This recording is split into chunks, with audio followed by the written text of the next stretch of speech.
Film जगत में न जाने कितनी सारी हस्तियां हैं जिन्होंने अपने अपने हिसाब से आसमान के सितारे धरती पर लाए। सैकड़ों हजारों नाम ऐसे भी हैं जिनकी पहचान आज धुंधली सी पड़ी है। पर हमारा channel biography and real life story ने ऐसे कलाकारों की जीवनी को दर्शकों तक पहुंचाने का प्रण लिया है। नमस्कार दोस्तों, मैं हूं आपकी अनामिका।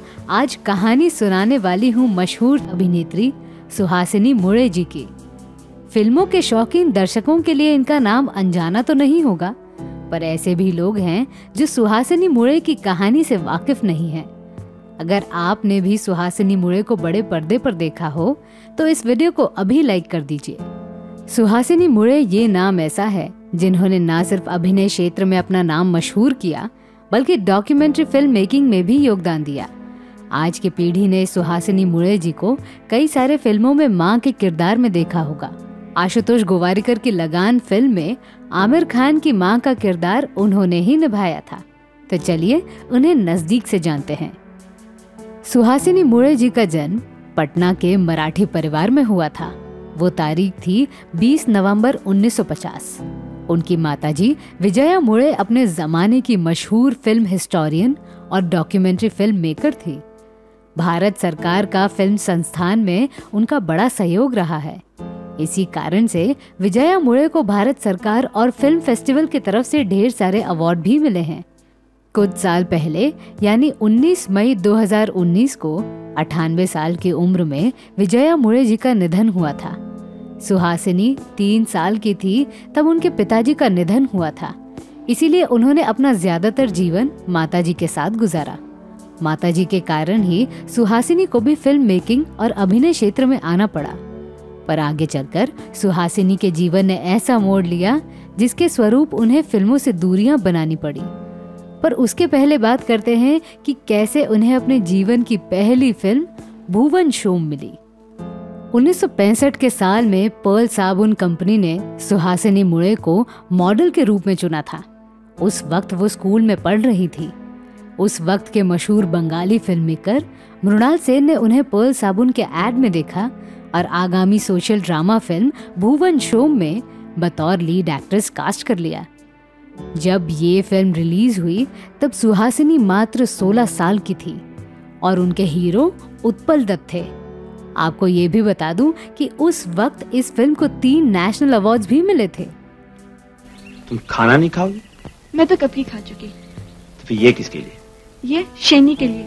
मुझे उसका भी ख्याल करना पड़ता है ना। सोचती हूँ जब मैं सासरी चली जाऊंगी तो उसकी देखभाल कौन करेगा। बड़ी फिक्र में हूँ। शैनी कौन है? तुम्हारी बहन? मैंने पाल रखी है। इतनी बड़ी सामाजिक फिल्म करने के बाद सुहासिनी आगे चलकर बड़ी हीरोइन बन सकती थी और उनके पास मौका भी था। पर वो अपनी जिंदगी अपने शर्तों पर जीना चाहती थी। आमतौर पर अभिनेत्रियां रेड कार्पेट के इंतजार में अपनी पूरी जवानी कुर्बान कर देती है, पर इसी रेड कार्पेट को सुहासिनी मुळे ने इनकार कर दिया और आगे की पढ़ाई के लिए कनाडा चली गई। कनाडा में उन्होंने एग्रीकल्चरल टेक्नोलॉजी, सॉइल केमिस्ट्री और माइक्रोबायोलॉजी जैसे विषयों पर अध्ययन किया और शिक्षा की ओर पहला कदम उठाया।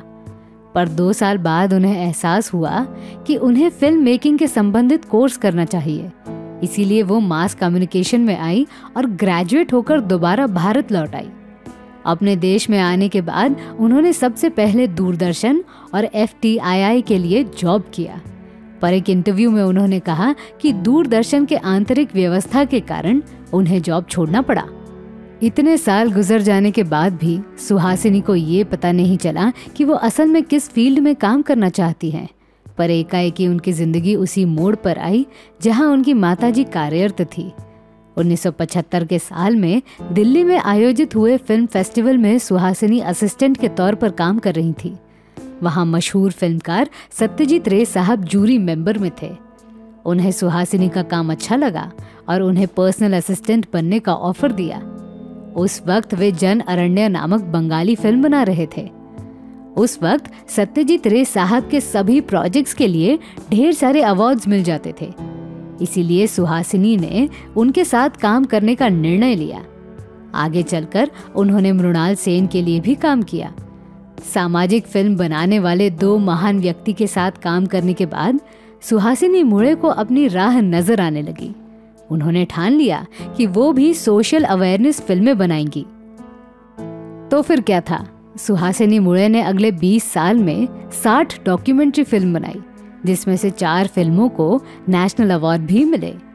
2000 का दशक लगते लगते सुहासिनी जानी मानी डॉक्यूमेंट्री फिल्म मेकर बन चुकी थी। पर इस बीच उन्होंने कुछ फिल्मों के लिए अभिनय भी किया। पर सुहासिनी मुळे इस बात को भी मानती हैं कि अपनी पहली फिल्म भुवन शोम करने के बाद 30 साल तक वो फुल टाइम एक्ट्रेस नहीं थी। सही मायने में उनका अभिनय सफर 1999 में शुरू हुआ। मशहूर गीतकार गुलजार साहब की हुतुतु फिल्म के साथ सुहासिनी मुळे ने अपना अभिनय सफर दोबारा शुरू किया। और किस्मत का खेल देखो, इस फिल्म के लिए भी उन्हें बेस्ट सपोर्टिंग एक्ट्रेस का नेशनल अवार्ड मिला। उस वक्त वो अपने 50वें साल में जी रही थी। हुतुतु के बाद सुहासिनी मुळे ने जो शुरुआत की वो आज भी अपने उच्च बिंदु की ओर जा रहा है। अब तक तो वो सिर्फ सोशल फिल्मों तक सीमित थी, पर आशुतोष गोवारिकर की फिल्म लगान रिलीज होने के बाद वो घर घर में पहचानी गई। सुहासिनी मुळे का करियर अपने आप में प्रेरणादायी है। उन्होंने अपने आप को इतना व्यस्त बना लिया कि शादी का ख्याल भी उनके मन में आया नहीं। एक इंटरव्यू में वो बताती हैं कि ऐसा नहीं है कि उन्होंने कभी शादी करना नहीं चाहा, पर उन्हें अपने हिसाब से पार्टनर मिला नहीं। अगले 10 साल में उन्होंने खूब सारी फिल्मों में काम किया। कॉमेडी से लेकर सीरियस किरदार तक हर प्रकार के किरदार उन्होंने आजमा के देखे। खास बात ये थी कि हर किरदार में उन्होंने अपना सर्वश्रेष्ठ नमूना पेश किया। 2011 के साल में अचानक सुहासिनी मुळे ये नाम न्यूज हेडलाइंस में आने लगा, क्योंकि उन्होंने उम्र के 61वें साल में अतुल गुर्तू नामक एक डॉक्टर से शादी की। ये फैसला सच में चौंकाने वाला था, पर सुहासिनी मुळे के लिए सही साबित हुआ। आज वो खुशहाल जीवन जी रही हैं और अभिनय क्षेत्र में भी एक्टिव है। अपने जीवन में उन्होंने कई सारे उतार चढ़ाव देखे। साथ ही 50 के उम्र में अभिनय क्षेत्र में दोबारा आकर 100 से भी अधिक फिल्मों में काम करते हुए स्टार कलाकार बनने का खिताब भी जीता। सच में सुहासिनी मुळे का पूरा जीवन प्रेरणादायी और असामान्यता से भरा हुआ है।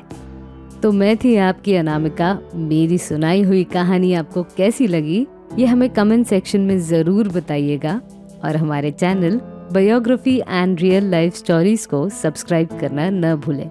नमस्कार।